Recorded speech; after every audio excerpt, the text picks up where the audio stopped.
मुदाकरेण पुस्तकं दधानमीशरूपिणं तथा परेण मुद्रिकां नमत्तमो विनाशिनीं कुसुम्भवाससावृतं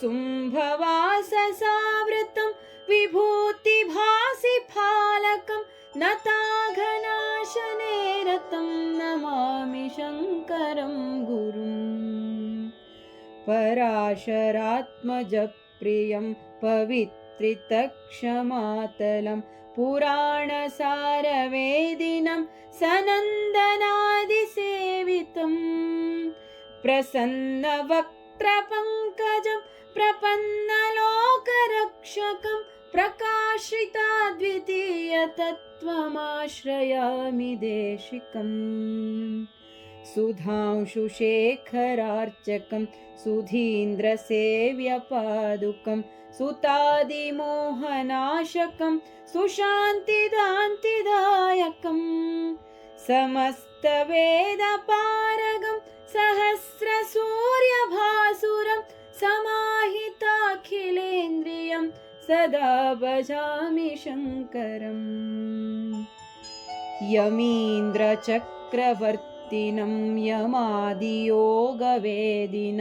यथार्थतत्त्वबोधकं यमान्तकात्मजार्चकं यमेव मुक्तिकाङ्क्षया समाश्रयन्ति सज्जना समाम्यहं सदा गुरुं तमेव शङ्कराभिधम् स्वबाल्य एव निर्भरं य आत्मनो दयालुतां दरिद्रविप्रमन्दिरे सुवर्णवृष्टिमानयन्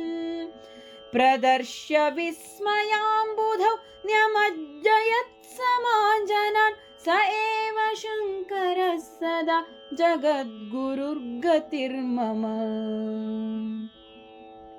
यदीयपुण्यजन्मना प्रसिद्धिमापकालटी यदीयशिष्यतां वृजन् सतोटकोऽपि पप्रथे य एव सर्वदेहिनां विमुक्तिमार्गदर्शकः नराकृतिं सदाशिवं तमाश्रयामि सद्गुरुम्